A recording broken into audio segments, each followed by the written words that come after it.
হইচই সময় চ্যানেলে সকলকে স্বাগত। আজ আমি চিংড়ি মাছের রসার রেসিপি শেয়ার করব। এটা দেখতে ঠিক যতটাই লোভনীয়, খেতেও কিন্তু ঠিক ততটাই সুস্বাদু হয়। গরম ভাতে যদি ঠিকই একই রকমভাবে চিংড়ি মাছের রসা তৈরি করা যায়, তাহলে আশা করি আর কোনো কিছুর প্রয়োজন হবে না। আজকের রেসিপিটি আশা করি আপনাদের সকলের ভালো লাগবে। আর যদি ভালো লেগে থাকে তাহলে অবশ্যই কমেন্ট করেও কিন্তু জানাতে ভুলবেন না। তাহলে চলুন দেখে নেওয়া যাক। প্রথমেই আমি এখানে চিংড়ি মাছগুলোকে খুব ভালো করে ধুয়ে পরিষ্কার করে নিয়েছি। এবার চিংড়ি মাছের মধ্যে আমি সামান্য একটু নুন আর সামান্য হলুদ দিয়ে ভালো করে মেখে নেব। এইভাবে চিংড়ি মাছ আপনারা অবশ্যই একবারের জন্য হলেও বাড়িতে করে দেখবেন, খুবই ভালো লাগবে। খুব ভালো করে আমার চিংড়ি মাছগুলো মাখানো হয়ে গেছে নুন আর হলুদ। এবার অন্যদিকে কড়াইয়ের মধ্যে আমি সর্ষের তেল দিচ্ছি। এই রান্নাটা কিন্তু তৈরি করতে হবে সর্ষের তেলে। আমি বড় চামচের 2 চামচ পরিমাণে সর্ষের তেল দিলাম। আর দিচ্ছি আলুগুলোকে আমি এরকমভাবে পাতলা পাতলা করে কেটে নিয়েছি ত্রিকোণা শেপে। আলুগুলোকেও আমি তেলের মধ্যে দিয়ে সামান্য একটু নুন আর হলুদ দিয়ে ভেজে নেব। আলুটাকে খুব ভালো করে ভেজে নিতে হবে, যাতে আলুটা ভাজবার সময়তেই সেদ্ধ হয়ে যায়। আর এইভাবে যদি আলু দিয়ে চিংড়ি মাছের রসা তৈরি করা যায়, তাহলে কিন্তু খুবই সুস্বাদু হয়।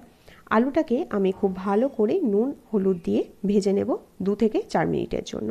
দেখুন আমার আলুটা ভাজা হয়ে গেছে, আলুটাকেও আমি তুলে রেখেছি। সেই তেলের মধ্যেই আমি এবার চিংড়ি মাছগুলোকে ভেজে নেব। তবে চিংড়ি মাছ যখন ভাজবেন, গ্যাসের ফ্লেমটাকে লোতে রেখে 2 মিনিটের জন্য ভাজলেই কিন্তু চিংড়ি মাছ ভাজা হয়ে যায়। চিংড়ি মাছটাকে খুব বেশি টাইম ধরে ভাজবেন না, তাহলে কিন্তু চিংড়ি মাছটা শক্ত হয়ে যাবে। চিংড়ি মাছটা ভাজা হয়ে গেছে, এবার আমি চিংড়ি মাছটাকেও তুলে রাখছি। সেই তেলের মধ্যেই সামান্য একটু জিরে ফোড়ন দিলাম, গোটা জিরে। আর এই রান্নার মধ্যে কোনো রকম মশলার আমি ব্যবহার করছি না। দিয়ে দিচ্ছি একটা মিডিয়াম সাইজের কেটে রাখা পেঁয়াজ। পেঁয়াজটাকেও আমি খুব ভালো করে ভেজে নেব। যেহেতু এই রান্নায় সেরকম কোনো কিছু মশলার ব্যবহার করব না, তাই পেঁয়াজটাকে কিন্তু খুব ভালোভাবেই ভেজে নিতে হবে। পেঁয়াজটা ঠিক যতক্ষণ না লাল হচ্ছে, ঠিক ততক্ষণ পর্যন্ত পেঁয়াজটাকে আমি ভেজে নেব। পেঁয়াজটার মধ্যে যাতে খুব ভালো কালার আসে, তাই আমি এখানে হাফ চামচের মতন চিনি ব্যবহার করলাম। তাহলে খুব সুন্দর একটা কালার আসবে, আর পেঁয়াজটারও কিন্তু রঙটা চেঞ্জ হয়ে যাবে খুবই তাড়াতাড়ি। তাই এই পদ্ধতিটা অবশ্যই আপনারা ফলো করবেন। পেঁয়াজটা দিয়ে খুব ভালো করে আমি চিনির সাথে এইভাবে মিশিয়ে নিলাম। আর দেখুন আমার কালারটা সম্পূর্ণ চেঞ্জ হয়ে গেছে। এবার আমি দিয়ে দিচ্ছি এখানে 5টা রসুন। 5টা রসুনের কোয়াকে আমি এইভাবে থেতো করে নিয়েছিলাম, সেই রসুনটাও দিয়ে দিলাম। দিয়ে দিচ্ছি 3টে কাঁচা লঙ্কা। কাঁচা লঙ্কাটাকেও আমি থেতো করে নিয়েছি। এই রান্নাতে কোনো রকমভাবে আদার ব্যবহার করা চলবে না, তাহলে কিন্তু এর স্বাদ সম্পূর্ণ আলাদা হয়ে যাবে। রসুন আর কাঁচা লঙ্কা থেতো দিয়ে এই রান্নাটা করলে এর স্বাদ কিন্তু খুবই ভালো আসে। রসুন কাঁচা লঙ্কাটাকে ভাজা হয়ে গেছে 1 মিনিট থেকে 2 মিনিটের মতন। তারপর আমি দিয়ে দিলাম কাশ্মীরি লঙ্কার গুঁড়ো আর দিয়ে দিচ্ছি হলুদ। ঠিক এই টাইমেই লঙ্কার গুঁড়ো আর হলুদটা দিলে খুব সুন্দর একটা কালার আসে। এই টাইমে কিন্তু আমি কোনো রকমভাবে নুনের ব্যবহার করছি না, নুনটা ব্যবহার করব সেটা পরে। দিয়ে দিলাম একটা বড় সাইজের টমেটোটাকে আপনারা চাইলে কিন্তু বেটেও ব্যবহার করতে পারেন। যেহেতু টমেটোটা খুব বেশি পাকা ছিল, তাই আমি এটা বেটে ব্যবহার করলাম না। টমেটোটাকে দিয়ে আবারও খুব ভালো করে পেঁয়াজের সাথে কষিয়ে নিতে হবে। টমেটোটা যাতে খুব ভালোভাবে সেদ্ধ হয়ে যায়, ঠিক এই টাইমেই আমি তার জন্য দিয়ে দিচ্ছি হাফ চামচ পরিমাণে নুন। তবে নুনটা অবশ্যই খেয়াল করে ব্যবহার করবেন। একবার আমি চিংড়ি মাছ ভাজার সময়তেও নুনটা ব্যবহার করেছিলাম, আর আলু ভাজবার সময়তেও নুন ব্যবহার করেছিলাম। তাই এই টাইমে যখন নুন ব্যবহার করবেন, খুব অল্প পরিমাণেই নুনটাকে ব্যবহার করবেন। মশলাটাকে খুব ভালো করে আমি 3 থেকে 4 মিনিটের মতন কষিয়ে নিয়েছি। আর কতটা সুন্দর কালার এসেছে আশা করি আপনারা সেটা দেখেই বুঝতে পারছেন।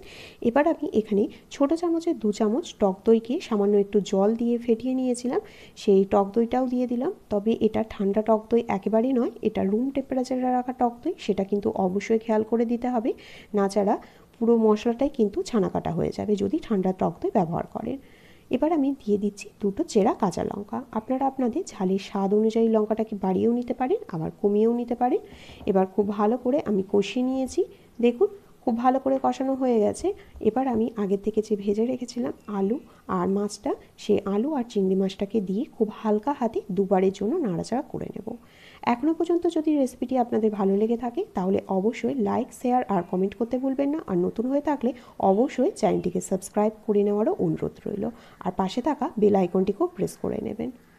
দেখুন আমি এখানে দিয়ে দিচ্ছি এবারে হালকা একটু জল। তবে এই রান্নাতে আমি হাফ কাপ পরিমাণে জলের ব্যবহার করেছি। এখানে এবার দিয়ে দিচ্ছি সামান্য একটু গরম মশলার গুঁড়ো।